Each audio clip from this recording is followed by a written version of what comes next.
Hi friends, இன்றைக்கி வந்து morning routine தான் பார்க்க போகிறோம். பிரேக்ஃபாஸ்ட் செய்கிறதுக்காக கம்பு வந்து நைட்டே ஊற போட்டு வச்சுருந்தேன் நான்.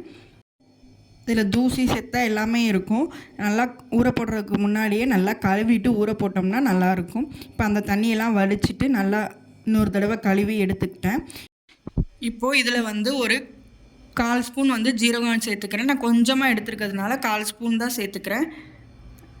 இப்போது இது கூட பல்லாரியில் ஒரு சின்ன வெங்காயம் எடுத்து அதுலேயும் அரை வெங்காயம் சேர்த்துக்கிறேன். அப்புறம் கொஞ்சமாக இஞ்சி, அதுக்கப்புறம் காரத்துக்கு தகுந்தாப்பில் வத்தல் எடுத்துக்கலாம். நான் வந்து 2 வத்தல் தான் போட்டிருக்கேன். இப்போ இது எல்லாத்தையுமே சேர்த்து மிக்சியில் நல்லா வந்து மாவு மாதிரி அரைச்சி எடுத்துக்கலாம். இது கூட இப்போவே தேவையான அளவு உப்பும் சேர்த்துக்கிறேன். இந்த மாவுக்கு தேவையான அளவு உப்பும் வந்து இதில் சேர்த்துக்கலாம்.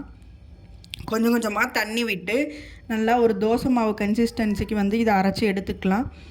இந்த மாவில் கொஞ்சம் தாளிப்பு கொடுத்து சுடும்போது நல்லா டேஸ்ட்டாக இருக்கும். அதுக்காக தாளிப்பு கொடுக்குறதுக்காக ஒரு கடாய் வச்சு அதில் எண்ணெய் விட்டு கொஞ்சமாக கடுகு கருவேப்பிலை சேர்த்து நல்லா வந்து பொரிய விட்டுக்கிறேன். பொரிஞ்சதுமே கொஞ்சமாக சின்ன வெங்காயத்தை பொடியாக கட் பண்ணி சேர்த்துக்கிறேன். இது எல்லாமே நல்லா வந்து சுருளை வதங்கணும். வதங்கினதுக்கப்புறம் இதை தூக்கி அப்படியே அந்த மாவில் கொட்டி நம்ம தோசை சுட போகிறோம்.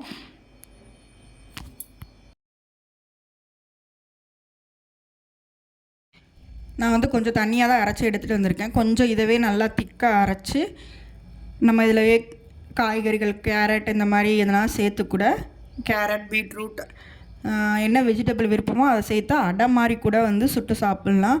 முருங்கைக்கீரை கூட ஆட் பண்ணி அடை மாதிரி வந்து சுட்டு சாப்பிட்லாம். நான் வந்து எதுவுமே சேர்க்காமல் தோசை மாதிரி தான் ஊற்றி எடுக்க போகிறேன். இப்போது தோசைக்கல்லை வச்சு அதை வந்து தோசையை நல்லா ஊற்றி எடுத்துக்க போகிறேன். நல்லா எண்ணெய் விட்டு இதை வந்து நல்லா 2 பக்கமும் வேக விடணும். வேகாமல் வந்து சாப்பிட்றக்கூடாது. நல்லா வெந்ததுக்கப்புறம் தான் இந்த கம்பு தோசை வந்து சாப்பிட்டா நல்லா ருசியாகவும் இருக்கும். இப்போ வந்து பார்த்திங்கன்னா தோசையை திருப்பி போட்டாச்சு. 2 பக்கமும் நல்லா வெந்துருச்சு. இந்த தோசை பார்த்திங்கன்னா மார்னிங் பிரேக்ஃபாஸ்ட்டுக்கு ரொம்பவுமே சத்துள்ள ஒரு உணவாக இருக்கும். நல்லா ஃபில்லிங்காகவும் இருக்கும். கண்டிப்பாக ஸ்கூலுக்கு போகிற குழந்தைங்களுக்கு, ஆஃபீஸ் போகிறவங்களுக்கு இந்த மாதிரி கொடுத்து விட்டீங்க அப்படின்னா நல்ல ஒரு ஃபில்லிங்காக.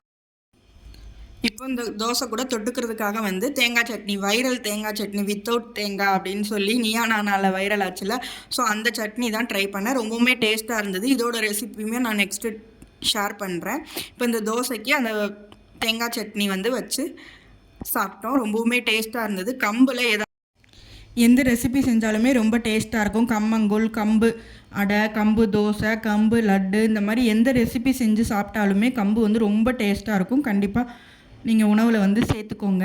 இது மாதிரி வீடியோஸ்க்கு நம்ம சேனலை சப்ஸ்கிரைப் பண்ணி வச்சுக்கோங்க. இந்த வீடியோ பிடிச்சிருந்தா கண்டிப்பாக லைக் அண்ட் ஷேர் சப்ஸ்கிரைப் பண்ணிக்கோங்க. தேங்க்யூ.